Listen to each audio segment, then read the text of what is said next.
सबसे बड़ी problem 9th और 10th का बच्चा ये फेस करता है कि उनको यही नहीं पता कि हम मैथ्स को किस मेथड से पढ़े।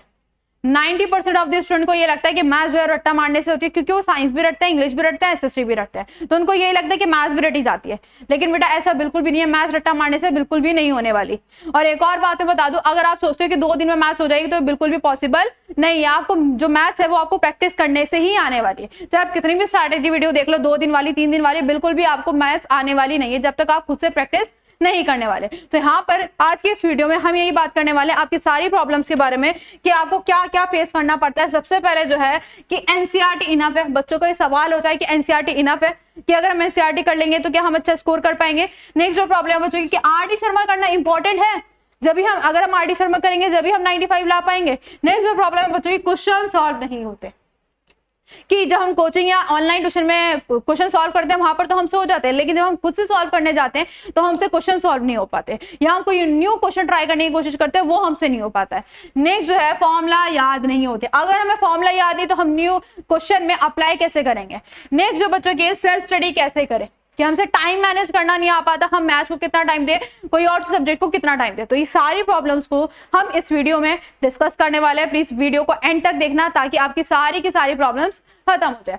सबसे पहले मैंने आपके लिए क्या करा है, चाहे वो 9th का बच्चा हो चाहे 10th का बच्चा हो, मैंने ना आपके सिलेबस को 3 पार्ट्स में डिवाइड कर दिया। वो 3 पार्ट्स कौन से, सबसे पहला जो है इजी पोर्शन है आपके सिलेबस का, नेक्स्ट जो है बेटा मॉडरेट पोर्शन है, फिर कौन सा है टाइम टेकिंग है, जो आपको इजी चैप्टर्स लगते हैं, फिर वो मॉडरेट, फिर जो चैप्टर्स ऐसे हैं जिसमें बहुत ज्यादा टाइम लगता है सॉल्व करने के लिए। तो मैंने आपके लिए क्लैरिफिकेशन कर दी है, सारी चीजें बना दी है, लेकिन जो आपको इजी चैप्टर लगता है वो अपने हिसाब से आप कर सकते हैं। सबसे पहले हम क्लास 10 की बात करते हैं इजी पोर्शन के बारे में। पहला जो है रियल नंबर से, सेकंड पॉलिनोमियल है, देन स्टैटिस्टिक्स है, देन प्रोबेबिलिटी है। ठीक है, इजी पोर्शन हो गया। अगर हम बात करें मॉडरेट पोर्शन की तो कोऑर्डिनेट ज्योमेट्री हो गया, एपी हो गया, pair of linear equation, 2 variables, quadratic equation, surface area, volume and circles. अगर हम बात करें टाइम टेकिंग की तो ट्रिग्नोमेट्री हो गया, area related to circle, triangle, सब एप्लीकेशन ऑफ ट्रिग्नोमेट्री है, HND। ठीक है, हाइट एंड डिस्टेंस। ये तो था हमारा क्लास 10 का। अगर हम बात करें क्लास 9 के बारे में तो हमारा जो इजी पोर्शन में आ जाता है नंबर सिस्टम आ जाता है, coordinate geometry, Heron's formula, introduction to Euclid geometry, statistics. Moderate portion की अगर बात करें तो पॉलिनोमियल आ गया, linear equation, 2 variables and lines.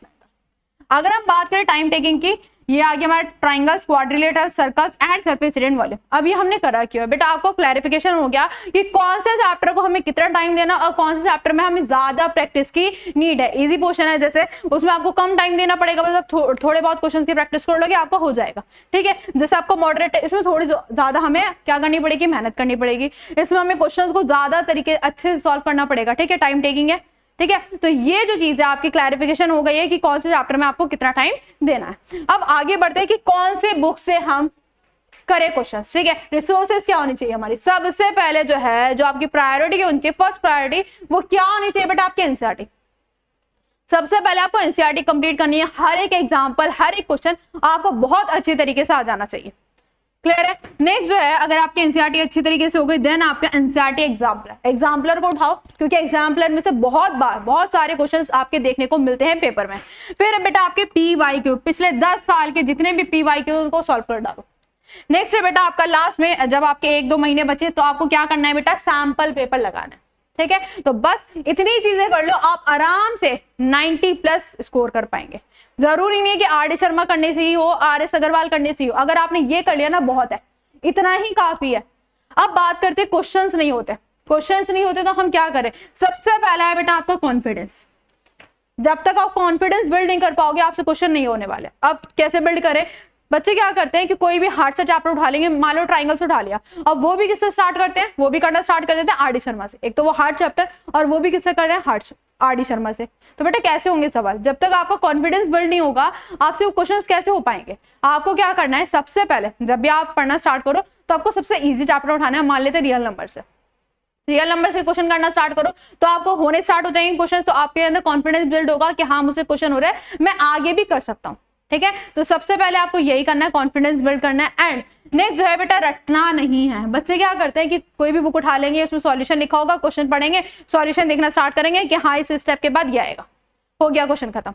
वो पेन कॉपी उठाते ही नहीं है। बेटा मैथ्स जो है वो लिखने से ही आने वाली है, तो आपको लिखने की प्रैक्टिस करनी है। जब आप लिखने पहले आप क्या करो, बस क्वेश्चन देख लो, खुद से लिखने की प्रैक्टिस करो, क्वेश्चन के इस स्टेप के बाद इस स्टेप में क्या होगा। खुद से सॉल्व करने के ट्राई करो, ठीक है, ताकि आपको ये पता चले कि जो आपकी मिस्टेक्स है वो कहां पे हो रही है, कौन सा फॉर्मूला आपको याद नहीं है, कहां पे आपकी कैलकुलेशन गलती हो रही है।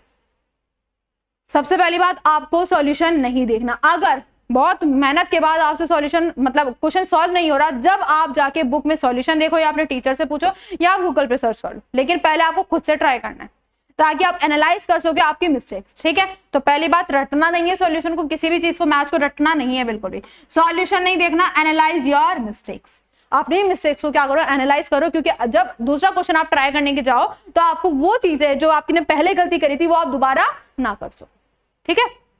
अब आते हैं नेक्स्ट बेटा क्या, फॉर्मूला शीट। बच्चों को फॉर्मूला याद नहीं होते। सबसे पहले तो मैंने आपके लिए फॉर्मूला शीट बना दी है, अगर आपको चाहिए तो आप मुझे इंस्टाग्राम आईडी पे मैसेज कर सकते हैं, मैं आपको फॉर्मूला शीट दे दूंगी, ठीक है। और फॉर्मूला शीट का क्या करना है मैम, आप जहां पर ये टेबल पे पढ़ते हो वहां पे क्या करना, फॉर्मूला शीट की उसको प्रिंट करवा लेना और वहां पे रख लेना। जब भी आप क्वेश्चन सॉल्व करो उसमें फॉर्मूला देख लो, जब आप उसको बार बार देखोगे तो आपको खुद ऑटोमेटिकली वो फॉर्मूला क्या हो जाएंगे, याद हो जाएंगे, ठीक है। अब आते बेटा फाइनल टिप्स। फाइनल टिप्स क्या है, सबसे पहले जैसे कि मैंने बोला स्टार्टिंग में भी, मैथ्स जो है वो प्रैक्टिस मांगती है। अगर आप प्रैक्टिस नहीं करोगे तो आपको मैथ्स बिल्कुल भी नहीं आने वाली, ठीक है। डेली क्या करना है, आपको 10 क्वेश्चन करना है, डेली आप मैथ्स का 10 क्वेश्चन करो, ठीक है। फिर नेक्स्ट क्या है बेटा, स्पीड कैसे बनेगी क्वेश्चन की, सिर्फ सॉल्व करना थोड़ी इंपॉर्टेंट चीज है, स्पीड भी तो होनी चाहिए। जब तक आप पेपर आप क्या करते हैं, अगर मान लो आपका पेपर आया, आपको पूरा पेपर आता है लेकिन आप उसमें पूरा पेपर करके ही नहीं आ पाए अटेम्प्ट, आपका टाइम ही कम पड़ गया, तो फिर क्या फायदा उस चीज का आने का। तो आपके लिए स्पीड भी इंपॉर्टेंट रखती है। और ये कैसे आएगी स्पीड, आपको क्या करना है, 10 सैंपल पेपर सॉल्व करना है। कितना सैंपल पेपर, 10 सैंपल पेपर, और वो भी कितने आवर्स में, 3 आवर्स में। मतलब एक सैंपल पेपर को मतलब टाइम लिमिट में सॉल्व करना है, एक सैंपल पेपर को 3 आवर्स में कंप्लीट करना है। 10 सैंपल पेपर कर लो, ऐसी आपकी खुद स्पीड आपको पता चल जाएगी, आपको खुद टाइम मैनेज होना स्टार्ट हो जाएगा, ठीक है। नेक्स्ट टाइम मैनेजमेंट, जैसे कि मैंने बोला टाइम मैनेज करना सीखो। फिर ट्राई एवरी न्यू क्वेश्चन।